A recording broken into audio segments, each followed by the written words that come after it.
Oh, hey guys.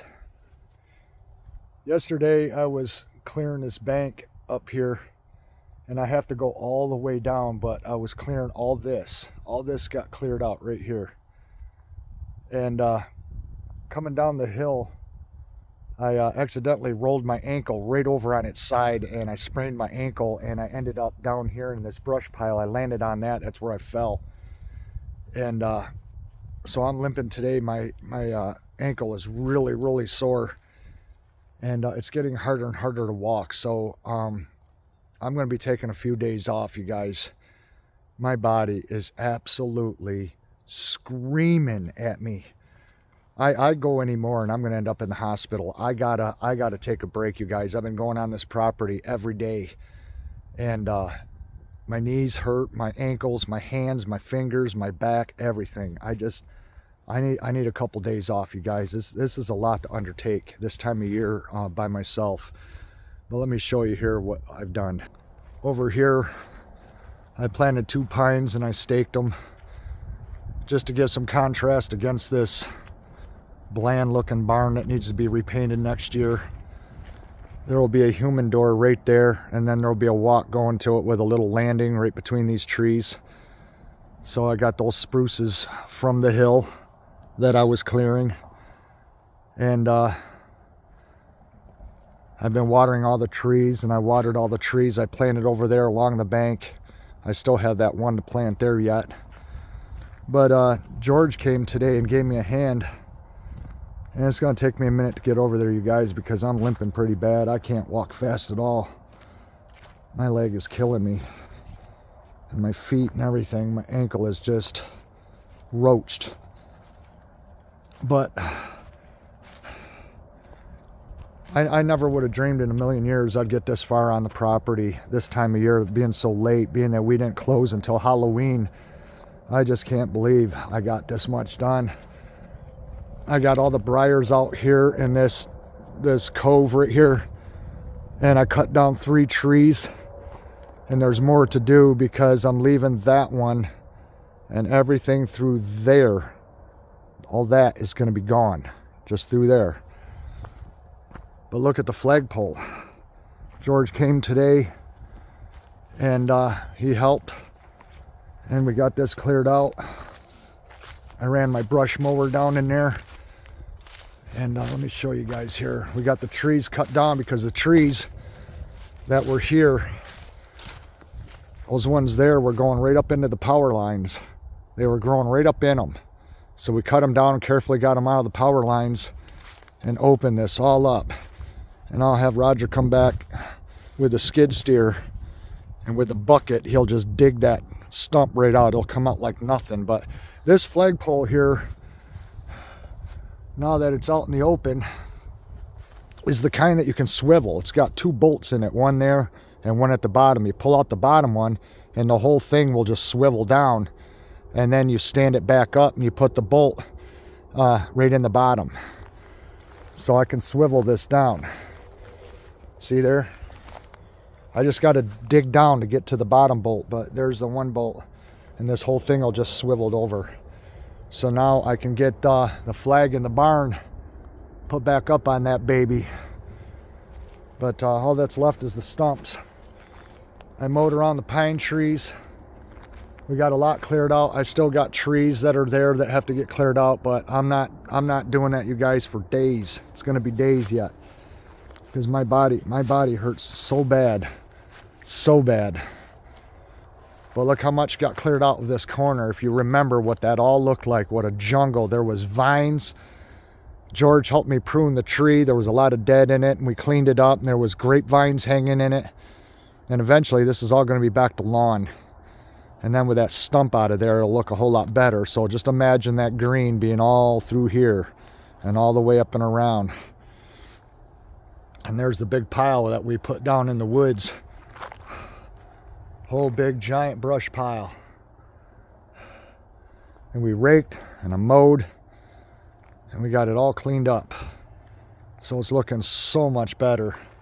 I didn't want to take it all the way to the road or anything because we want to have some privacy. So we want, you know, when the leaves come back and everything, we want it to be all filled in. But I just wanted to take the yard down in there some to, you know, to expose that flagpole and that. Can't wait to have that flag flying again here at Eek Acres. Yeah, so we got a lot of stuff done. And I still got more to cut back to get off this bank. Because like I said, I want to be able to mow right along this bank because it drops off. And then goes down into the floor of the woods down in there. And I got to get this all cleaned out. But I'm not doing that now. That's going to have to wait a few days. I want to go in the barn and show you guys what I did in the barn. I swept the whole this whole 2/3 of this end, this big giant end. I swept it, and it took me over an hour just to sweep the floor because it's such a big building. And I also found a picture in here.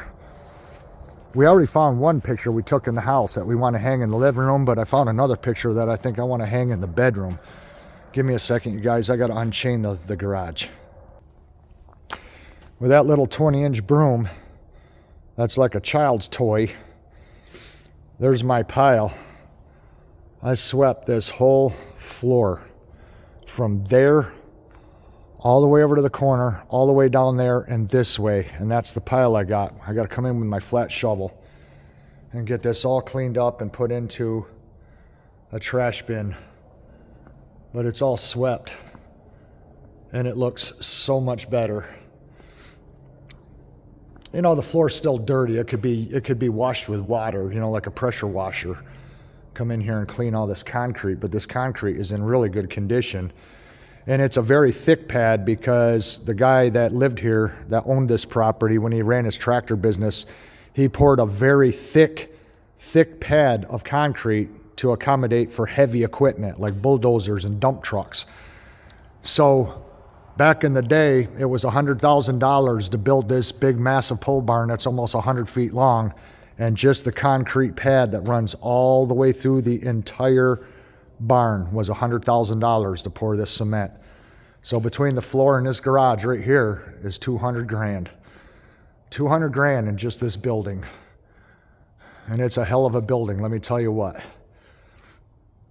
So, yeah, all I got to do is get that pile cleaned up and everything. So, been getting a hell of a lot of stuff done, but I'm done now for a few days. There's so much work that I want to do, but my body hurts so damn bad that I got to go home, put my foot up, and I got to lay down. I'm going to take some pain pills, and I got to call it quits for 2 days. I also been helping Bridget paint in the house. We got all the rooms done except the one guest bedroom. That's all that's left, and then we can start laying the floors. The brand new stainless appliances show up tomorrow. They're being delivered. And then the kitchen will be coming, all the cabinets and everything, the base cabinets. And then we go to Home Depot to pick out a countertop. And so, yeah, there's still a lot more work to do, but I can't do any more work on these grounds, you guys. I wish I had a team of guys to work here because there is a lot of work to do, but it's too much for one person, and I'll get it done. You know, I'm not complaining. I'll get it done. It's just that I can't keep pushing myself go every day like this. And then I fell and got injured, and my body's just screaming at me because I really shouldn't be doing this work with my back, my knees, and my hands. I shouldn't be doing any of this stuff. It's why I retired from landscaping, but I'm trying my best. And everywhere I look, there's still a lot of work, but I'm also seeing the progress that I made because in just 2 weeks, Bridget and I, we got a hell of a lot of work done. I mean, just look at these grounds. How much has been done. I mean, all through here, it was nothing but weeds this high. I mean, almost as tall as me. And it all got taken down. And all along this barn was saplings growing and trees and briars and grapevines, and everything was growing up on the building, and it all got pulled down and all cleaned up. So, and all the way around the building. And the whole front yard and down in the corner of the fence. And you guys remember, it was a lot. But now, I'm just going to call it quits. Bridget's going to stay working here up until dark. We brought separate vehicles, and I'm going to go home because I really, really, really need to lay down. I got to put my feet up and get in my sweatpants and just chill out and watch some Girl in the Woods or something on YouTube, or Bush Radical or somebody. Man, oh man, I'll tell you what. So anyway, you guys, that's the progress. So if you don't see anything for a few days, it's just because I'm recuperating. I've pushed myself to the point of almost dropping dead. I'm spent. I'm freaking spent. So bear with me, you guys. Let me recuperate a little bit, and some more content will be coming. It's a hell of a journey. I'll be going up into the woods. I'll be showing the woods. I want to clear out the area where the cabin's going to get built. 90% of everything I need to build that cabin is in this pole barn, including the metal roofing, the windows, the door, the joists, the pressure treated posts, because it's going to be a 6-post cabin. Everything's in this barn, you guys. Everything's in this barn. There'll be very little materials that I'm going to have to buy. So it won't be long. And so yeah, there'll be more content coming. And of course, there's more organizing to do in the barn, more junk to add to this pile to put in the dumpster come spring, and the list goes on and on and on, you guys. Just, you know, I still got to build shelves for my tools in the basement, and I still got electrical wiring to do. I got to put in some new switches, some new fixtures. I got to put a sconce light in the garage. The switch is there, but there's no light. So I'm going to hawk the sconce out of this barn to save some money, and I'll show you what I'm going to take off. There's 2 of them. There's an industrial one, and then there's more of like a home sconce. And so I'm going to take this home sconce that is above this doorway in here, and I'm going to transfer it to the garage and wire it in. And let me show you, because this is just another way to save some money is all. See, I take that light and put it in the garage, the interior of the garage. So when you come out the human door, it'll be on the side of the wall. You just flick the switch from the other side of the door and it illuminates the garage, just so you can come out into the garage before the overhead lights come on. So I'm going to hawk that one out of the barn. Anything that we can use from this barn will save money. It is a freaking humongous building, you guys. Huge. And then I'm hoping someday right here, right in the smack dab middle of this floor, build an awesome off-road teardrop trailer on that utility trailer I got with the big 15-inch tires. I'm going to build a nice off-road camper, I think, but that's going to be down the road when I feel a hell of a lot better than I do now. That's the latest. Thanks for watching. I appreciate it, you guys.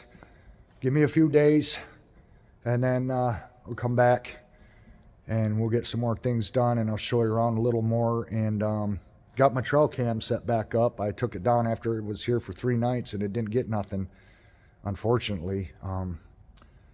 Surprisingly, it didn't get anything. But so I put it back up, and I'm going to leave it up for about a week and see if it captures anything. Now I put it on a different tree, so we'll see what happens. So anyway, I'm going to lock up the barn and head back down the driveway, and I'm going home because I need to lay down.